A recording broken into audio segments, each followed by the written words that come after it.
Hello and welcome to Caching Waves. This is an Elliott Wave update for Arbitrum. Now, I spent the last hour and a half looking at several different counts for this one, and I wanted to give you the update I think is most probable for this one. But there is some things you have to pay attention to and make your own decision on. Good thing is two of those counts go the same direction, and I'll show you that. So first of all, we had an A, B, and I was figuring out what's going on here.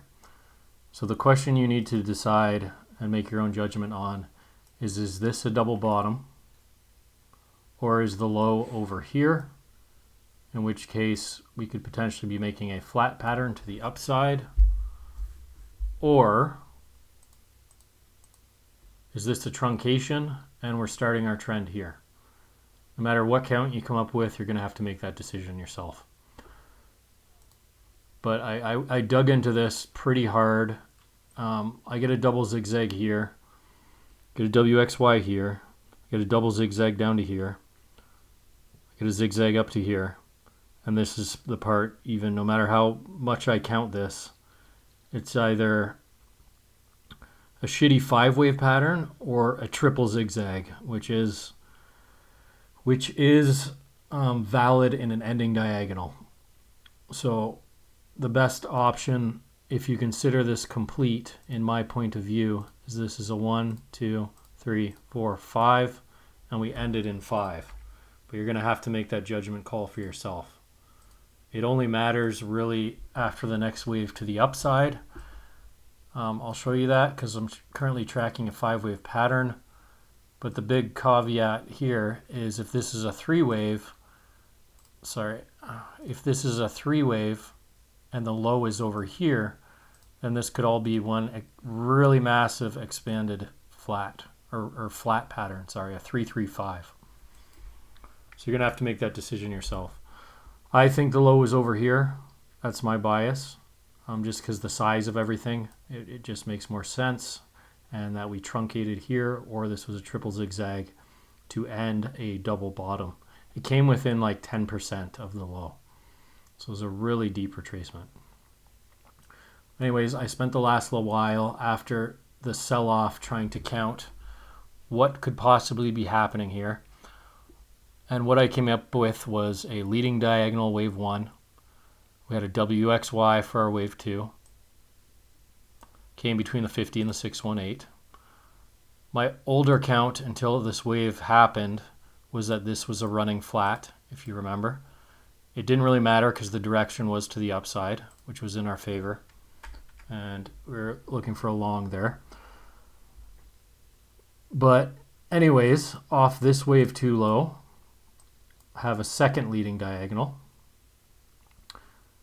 Flat wave 2. Then we had our 5 waves in our third. Our fourth was a flat.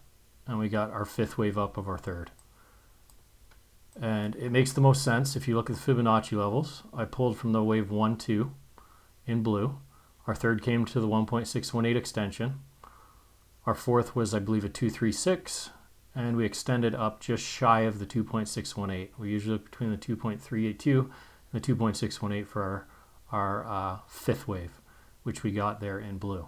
So you can see how well that count actually fits. There's no overlap between the 3 and the 4.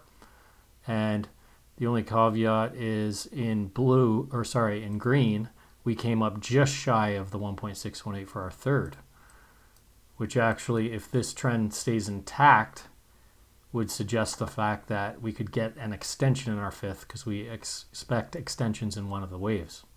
So upside targets could be pretty high if this count is correct and it stays intact. So where does that leave us now? Well, we're looking for a 4th wave. Area of interest is between the 4th wave of a lesser degree, which is in blue there. I have that between 142-ish and on the higher end 166. So quite a range for this 4th wave. We would expect it to take about the same amount of time as this wave 2. So we might get a week or two here of sideways action if this count stays intact.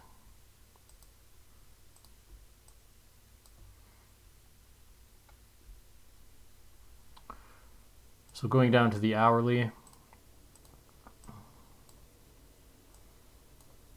the biggest issue here was this sell-off, which is the top of our fifth, of our third. That's the biggest issue, because that's our first wave down, and it looks like 3. You can see it there on the micro. You can see 1 green candle in between. So my bias for this count is this is an A. We got a 3-wave move up for our B, and we're working on 5 down for our C. So we're coming right into that zone.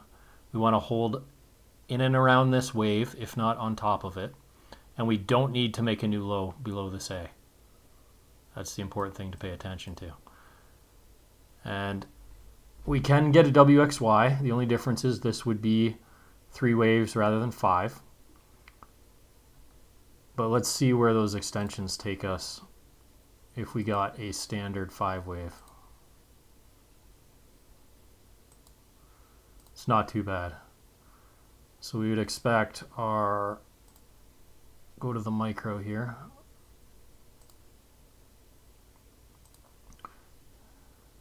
This actually looks like a flat pattern. 1, 2, 3, 4, 5. I'll measure that just to make sure. But it looks like 3 waves in there.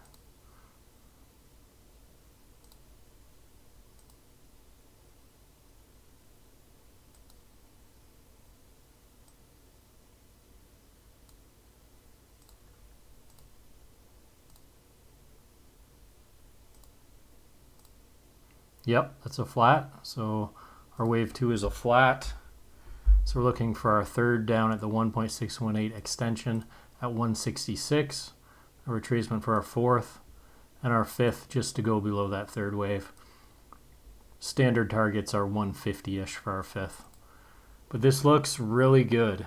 Again, that wave took everybody for a ride there. Had to adjust everything and relook at everything.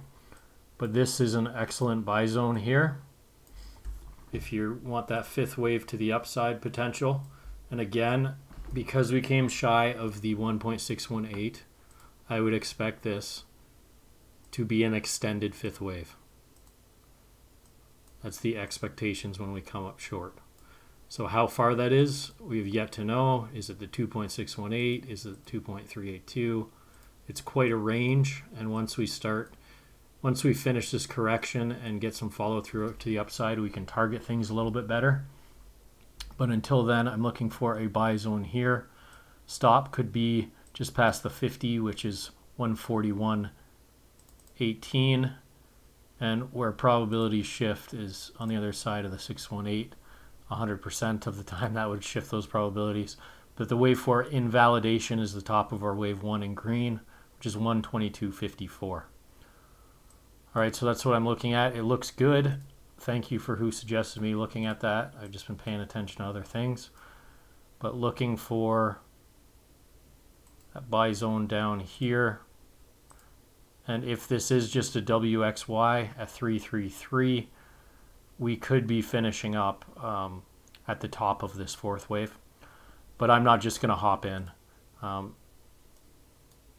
If I was a longer term investor, I would just buy at the 166 and between the 166 and like 150-ish area, above the 236 and the 382. And on linear, that's 155, or sorry, on log, that's 155 above that level.